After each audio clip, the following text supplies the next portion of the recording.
చాలామంది సందిగ్ధంలో ఉన్నాము. అసలు ఏంటి, వాట్ ఈజ్ మై లైఫ్, ఎవరిని వివాహం చేసుకోవాలి, ఎలాగ చేసుకోవాలి, నేను వివాహం చేసుకున్నాను ఎలాగా మెదగాలి, అందరితోటి ఎలాగ ఉండాలి నాకు తెలియట్లేదు, నా భర్తతోటి ఎలాగ ప్రవర్తించాలో తెలియట్లేదు, నా అత్తమామలతోటి నేను ఎలాగ ప్రవర్తించాలో నాకు తెలియట్లేదు. I'm in need of wisdom. జ్ఞానం కోసము నేను ఎంతగానో ఆశతోటి ఉన్నాను అని ఉన్నవారు, ఇది కేవలము స్త్రీలకనే కాదండి, స్త్రీలకి పురుషులకి మనందరికీ అనుభవించేదే, మనందరితోటి మాట్లాడేదే. అసలు ఒక పురుషునిగా, ఒక భర్తగా, ఒక స్త్రీగా, ఒక భార్యగా ఉండాలంటే what does it mean to be a wife or a husband? మనం అనుకుంటాము నా వయసు రాగానే నేను వివాహానికి సిద్ధంగా ఉన్నాను అనుకుంటూ ఉంటాం కదండి. నాకు 20 రాగానే, 21 రాగానే, 22 రాగానే, మరి ముఖ్యంగా స్త్రీలు యవనస్తురాలు అనుకుంటారు ఐఎమ్ రెడీ. పురుషులేమో 25, 26 లేకపోతే 30 years అంటే ఇంకా ఐఎమ్ రెడీ అంటారు.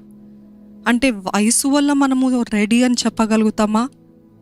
వయసు వచ్చిందంటే మనం రెడీ అని చెప్పగలుగుతామా? Is it really that? నిజంగా అదేనా? We need to think, we need to ask ourselves, am I really ready? నిజంగా నేను సిద్ధంగా ఉన్నానా? సిద్ధపాటు ఉందా? బాధ్యత ఉందా? ఎలా నడుచుకోవాలో నాకు తెలుసా? ఎలాగ మాట్లాడాలో తెలుసా? ఎలాగ ప్రవర్తించాలో తెలుసా? నాకు సెల్ఫ్ కంట్రోల్ ఉందా? ఇవన్నీ ఉన్నాయా నాలో అని పరీక్షించుకుంటున్నామా? అందుకనే దేవుడు అంటాడు, అన్నిటికంటే ఘనమైనది వివాహం అని. ఏమన్నాడండి దేవుడు? ఈరోజు అనుకుంటూ ఉంటాం వివాహం అవసరం లేదులే, వివాహం గురించి మాట్లాడాల్సిన అవసరం లేదులే, మాకెందుకులే, దేవుని ఆత్మే నడిపిస్తాడు అని అనుకుంటూ ఉంటాం. కానీ దేవుని ఆత్మ, దేవుడు చెప్తున్నది ఏంటిదంటే, అన్నిటికంటే, అన్ని కార్యముల కంటే ఘనమైనది వివాహం అని ఆయన వాక్యం తెలియజేస్తుంది. మొదటిగా ఒక భార్యగా ఎలాగ ఉండాలి అనేది చూద్దాము. అంటే ఇదంతా నాకు అక్కర్లేదని మిగతా వాళ్ళు వెళ్ళిపోకండి. ఎందుకంటే ఏదో ఒక రోజు మీకు కూడా భార్య వస్తుంది, ఏదో ఒక రోజు మీరు కూడా చెప్పాల్సిన బాధ్యత మీకు ఉంటుందేమో. చాలామంది ఇంకా ఇమ్మెచ్యూర్గా బిహేవ్ చేస్తూ ఉంటారండి. పరిపక్వత లేని వారిగా స్త్రీలు, యవనస్తురాలు బిహేవ్ చేస్తూ ఉంటారు, చిన్న పిల్లలాగా బిహేవ్ చేస్తూ ఉంటారు. కానీ భర్తకి చాలా చిరాకు వస్తుంది అలాగా చేస్తే కదండి. చిన్న పిల్లలాగా చేస్తే, చిన్న పిల్లలాగా మాటలు మాట్లాడటం తెలియక, ప్రవర్తించడం తెలియక, ఊరికి భర్త పైన ఆధారపడుతూ అలాగ చేస్తుంటే చిరాకు వచ్చేస్తూ ఉంటుంది. అనుకుంటుంటారు ఇది నా స్వభావంలే అని. అందుకే నేను దేవుడు మనతో మాట్లాడాలని ఆశపడుతున్నాడు. ఏంటిదంటే, you have to be a responsible woman. You have to be a responsible, ఒక బాధ్యత కలిగిన స్త్రీగా ఉండాలి.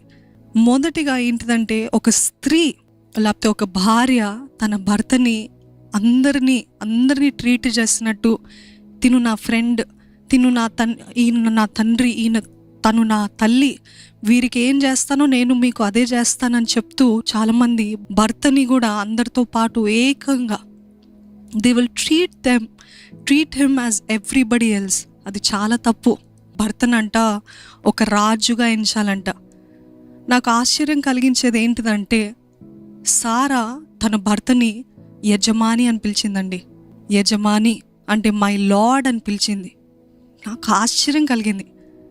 మనం ఈరోజు చాలామంది ఈ మోడర్న్ కల్చర్ రాగానే, మోడర్నైజేషన్ రాగానే ఏం జరుగుతుందంటే, భర్తకి కొంచెం కూడా గౌరవం లేకుండా భర్తని తేరా, తీసుకుని రారా, పోరా, నువ్వు అని మాట్లాడుతూ ఉంటారు కదా. ఏంటది? దేవుడు భర్తని ఒక రాజుగా ఎంచమంటున్నాడు. సారా భర్తని యజమానిగా ఎంచింది. She called him her lord. Treat him like a king అని దేవుని వాక్యం తెలియజేస్తుంది. Don't treat him like your any other friend.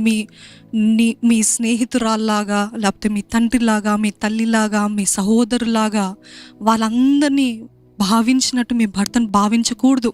ఎందుకంటే మీ భర్త అందరికంటే ఒక ఎత్తులో ఉన్నారని, ఆయన అందరికంటే ఇంకా మీకు యజమానిగా, ఒక రాజుగా ఉన్నాడని భావించాలని దేవుడు అంటున్నాడండి. కించపరుస్తూ నేనే దొరకడము చాలా గొప్ప భాగ్యమైంది చాలామంది ఎంచుతూ ఉంటారు స్త్రీలు కదా. నేను రావటం నీకు గొప్ప, నీ ముఖానికి నేను దొరకడం ఎంత అన్నట్టు మాట్లాడుతూ ఉంటారు. చూడండి, సారా మనకందరికీ విశ్వాసంలో తల్లి అని చెప్పొచ్చు. ఎలాగైతే అబ్రహాము విశ్వాసానికి తండ్రియో, సారా కూడా చాలామందికి, మన స్త్రీలకి ఒక మంచి example. Don't disrespect your husband. మీ భర్తని అగౌరవంతో ఏదో అందరిలో ఒకేలాగా ట్రీట్ చేయకండి, అలాగ మాట్లాడకండి, కించపరచకండి, హీనపరచకండి.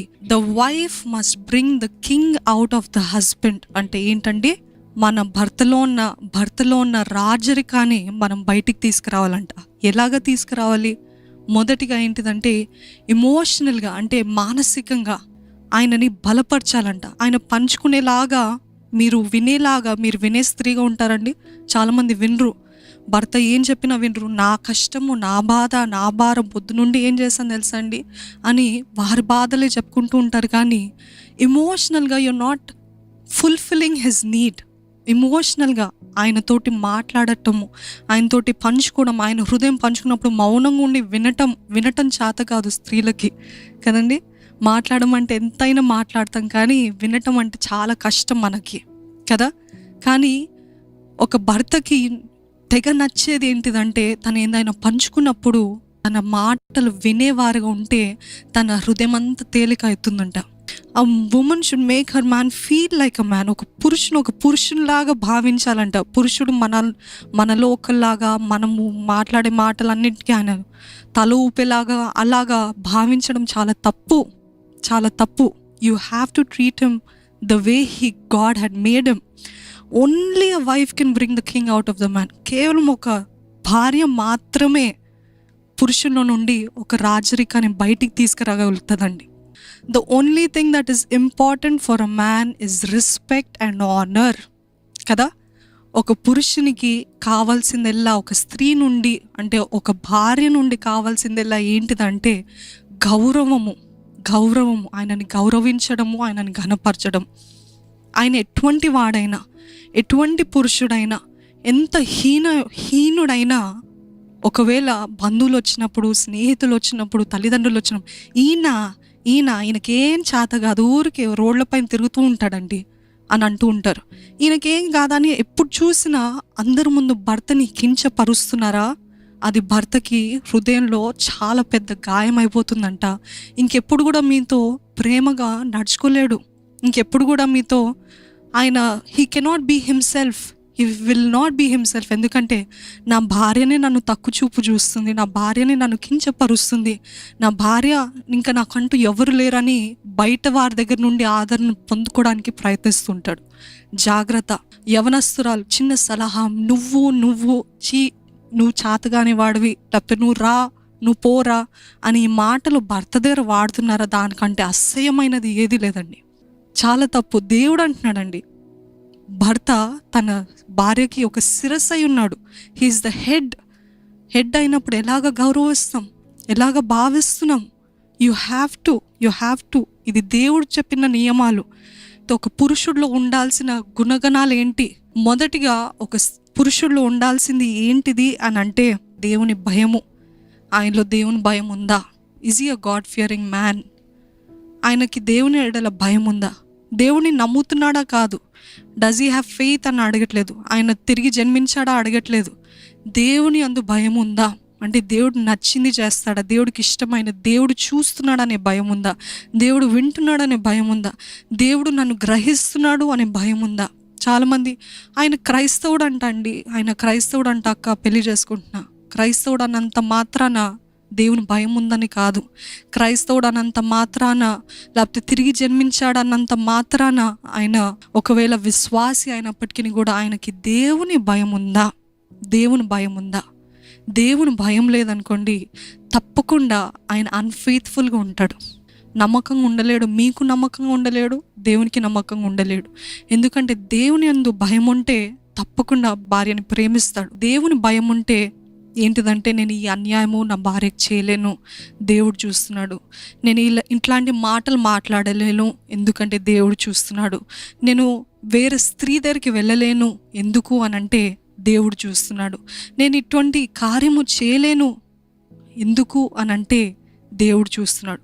నిజంగా దేవుని అందు భయం కలిగి ఉంటే ఆ భార్య పొందుకుంటున్న ఆనందం ఇంకెక్కడ దొరకదు. ఎందుకంటే ఆయన దేవుని అందు భయం ఉంటుంది కాబట్టి ఎటువంటి దుష్కార్యం చేయలేడు, ఎటువంటి పాపం చేయలేడు, అక్రమ సంబంధాలు పెట్టుకోలేడు. దేవుని భయం లేకనే కదా అందరూ అలాగ పాడైపోతున్న జీవితాలు, విఫలమైపోతున్న వివాహాలు. ఎందుకు అని అంటే దేవుని భయం లేదు. Culture will always treat us like పర్వాలేదులే భార్యనే కదా అని అలాగ చూస్తూ ఉంటుంది. కానీ దేవుని భయం ఉన్న వ్యక్తి అలాగ ట్రీట్ చేయలేడండి. దేవుని భయం ఉన్న వ్యక్తి ప్రేమిస్తాడంట భార్యని. దేవుని భయం ఉన్న వ్యక్తి ఎన్ని సంవత్సరాలైనా వివాహం అయిన తర్వాత మొదట్లో ఎలాగ ప్రేమించాడో అలాగే అంతవరకు ప్రేమిస్తాడంట. దేవుని భయం ఉన్న వ్యక్తి కోసం చూడండి, క్రైస్తవుడా విశ్వాసి ఇది కాదు, దేవుని భయం ఉందా,